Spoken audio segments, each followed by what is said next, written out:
राम राज्य कैसा था? ओशो कहते हैं, राम राज्य कभी नहीं आना चाहिए। जिसको तुम राम राज्य कहते हो, हालात आज से भी बुरे थे। कभी भूल कर राम राज्य फिर मत ले आना। एक बार जो भूल हो गई, अब दोबारा मत करना। राम के राज्य में आदमी बाजारों में गुलाम की तरह बिकते थे। कम से कम आज आदमी बाजार में गुलामों की तरह तो नहीं बिकता। और जब आदमी गुलामों की तरह बिकते रहे होंगे तो दरिद्रता निश्चित रही होगी, नहीं तो कोई बिकेगा कैसे? किस लिए बिकेगा? दीन और दरिद्र ही बिकते होंगे, कोई अमीर तो बाजारों में बिकने न जाएंगे। कोई टाटा, बिरला, दालमिया तो बाजारों में बिकेंगे नहीं। बाजारों में बिकती थीं वे स्त्रियां गरीबों की स्त्रियां ही होंगी, उनकी ही बेटियां होंगी। कोई सीता तो बाजार में नहीं बिकती थी, उसका तो स्वयंवर होता था। तो किनकी बच्चियां बिकती थी बाजारों में? और हालात निश्चित ही भयंकर रहे होंगे, क्योंकि बाजारों में ये बिकती स्त्रियां और लोग, आदमी और औरतें दोनों, विशेषकर स्त्रियां, राजा तो खरीदते ही खरीदते थे, धनपति तो खरीदते ही खरीदते थे, जिनको तुम ऋषि मुनि कहते हो वे भी खरीदते थे। गजब की दुनिया थी। ऋषि मुनि भी बाजारों में बिकती हुई स्त्रियों को खरीदते थे। भूल ही गए वधू शब्द का असली अर्थ। अब तो हम शादी होती है नई तो वर वधू को आशीर्वाद देने जाते हैं। हमको पता ही नहीं कि हम किसको आशीर्वाद दे रहे हैं। राम के समय में और राम के पहले भी वधू का अर्थ होता था खरीदी गई स्त्री, जिसके साथ तुम्हें पत्नी जैसा व्यवहार करने का हक है, लेकिन उसके बच्चों को तुम्हारी संपत्ति पर कोई अधिकार नहीं होगा। पत्नी और वधू में यही फर्क था। सभी पत्नियां वधू नहीं थीं और सभी वधुएं पत्नियां नहीं थीं। वधू नंबर 2 की पत्नी थी, जैसे नंबर 2 की बही होती है न, जिसमें चोरी चपाटी का सब लिखते रहते हैं, ऐसी नंबर 2 की पत्नी थी वधू। ऋषि मुनि भी वधुएं रखते थे, और तुमको यही भ्रांति है कि ऋषि मुनि गजब के लोग थे। कुछ खास गजब के लोग नहीं थे। वैसे ऋषि मुनि अभी भी तुम्हें मिल जाएंगे। इन ऋषि मुनियों में और तुम्हारे पुराने ऋषि मुनियों में बहुत फर्क मत पाना तुम। कम से कम इनकी वधुएं तो नहीं हैं। कम से कम ये बाजार से स्त्रियां तो नहीं खरीद ले आते। इतना बुरा आदमी तो आज पाना मुश्किल है जो बाजार से स्त्री खरीद कर लाए। आज यह बात ही अमानवीय मालूम होगी, मगर यह उस समय जारी थी। शूद्र को हक नहीं था वेद पढ़ने का। यह तो कल्पना के बाहर की बात थी कि डॉक्टर अंबेडकर जैसा अतिशूद्र और राम के समय में भारत के विधान का रचयिता हो सकता था। असंभव। खुद राम ने एक शूद्र के कानों में सीसा पिघलवा कर भरवा दिया था, गरम सीसा, उबलता हुआ सीसा, क्योंकि उसने चोरी से कहीं वेद के मंत्र पढ़े जा रहे थे, वे छिपकर सुन लिए थे। यह उसका पाप था, यह उसका अपराध था। और राम तुम्हारे मर्यादा पुरुषोत्तम है। राम को तुम अवतार कहते हो, और महात्मा गांधी राम राज्य को फिर से लाना चाहते थे। क्या करना है? शूद्रों के कानों में फिर से सीसा पिघलवा कर भरवाना है। उसके कान तो फूट ही गए होंगे, शायद मस्तिष्क भी विकृत हो गया होगा। उस गरीब पर क्या गुजरी, किसी को क्या लेना देना। शायद आंखें भी खराब हो गई होंगी, क्योंकि ये सब जुड़े हैं। कान, आंख, नाक, मस्तिष्क सब जुड़े हैं। और दोनों कानों में अगर सीसा उबलता हुआ, क्या खाक उबल रहा है? जरा सोचिए। उबलते हुए शीशे की जरा सोचो। उबलता हुआ सीसा जब कानों में भर दिया गया होगा तो चला गया होगा, पर्दों को तोड़कर भीतर मांस मज्जा तक को प्रवेश कर गया होगा, मस्तिष्क के स्नायुओं तक को जला गया होगा। फिर इस गरीब पर क्या गुजरी, किसी को क्या लेना देना है। धर्म का कार्य पूर्ण हो गया। ब्राह्मणों ने आशीर्वाद दिया कि राम ने धर्म की रक्षा की। यह धर्म की रक्षा थी। और तुम कहते हो मौजूदा हालात खराब हैं। युधिष्ठिर जुआ खेलते हैं फिर भी धर्मराज थे, और तुम कहते हो मौजूदा हालात खराब हैं। आज किसी जुआरी को धर्मराज कहने की हिम्मत कर सकोगे? और जुआरी भी कुछ छोटे मोटे नहीं, सब जुए पर लगा दिया। पत्नी तक को दांव पर लगा दिया। एक तो यह बात ही अशोभन है, क्योंकि पत्नी कोई संपत्ति नहीं है, मगर उन दिनों यही धारणा थी, स्त्री संपत्ति। उसी धारणा के अनुसार आज भी जब बाप अपनी बेटी का विवाह करता है तो उसको कहते हैं कन्यादान।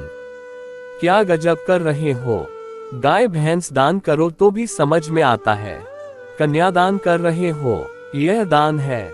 स्त्री कोई वस्तु है।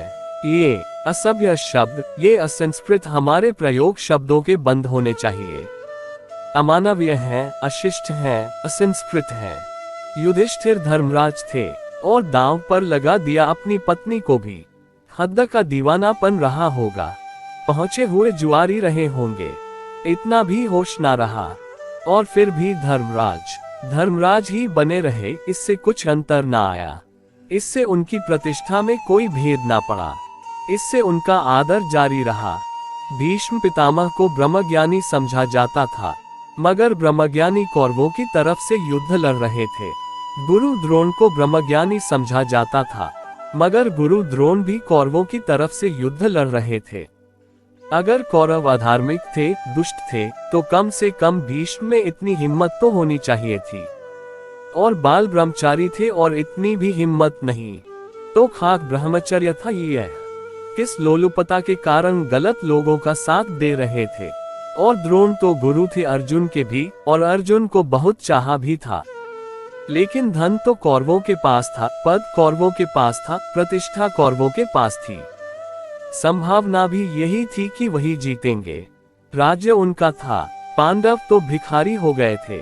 इंच भर जमीन भी कौरव देने को राजी नहीं थे, और कसूर कुछ कौरवों का हो ऐसा समझ में आता नहीं।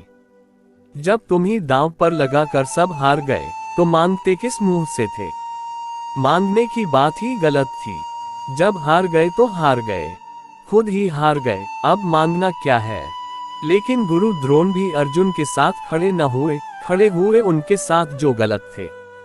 यही गुरु द्रोण एकलव्य का अंगूठा कटवा कर आ गए थे अर्जुन के हित में, क्योंकि तब संभावना थी कि अर्जुन सम्राट बनेगा। तब इन्होंने एकलव्य को इनकार कर दिया था शिक्षा देने से। क्यों? क्योंकि शूद्र था। और तुम कहते हो मौजूदा हालात बिल्कुल पसंद नहीं। एकलव्य को मौजूदा हालात उस समय के पसंद पड़े होंगे। उस गरीब का कसूर क्या था? अगर उसने मांग की थी, प्रार्थना की थी कि मुझे भी स्वीकार कर लो शिष्य की भांति, मुझे भी सीखने का अवसर दे दो।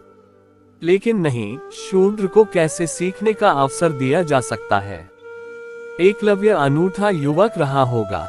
अनूठा इसलिए कहता हूँ कि उसका खून नहीं खौला।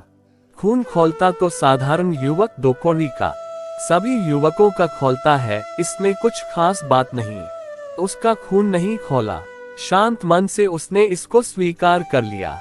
एकांत जंगल में जाकर गुरु द्रोण की प्रतिमा बना ली, और उसी प्रतिमा के सामने शर संधान करता रहा, उसी के सामने धनुर्विद्या का अभ्यास करता रहा।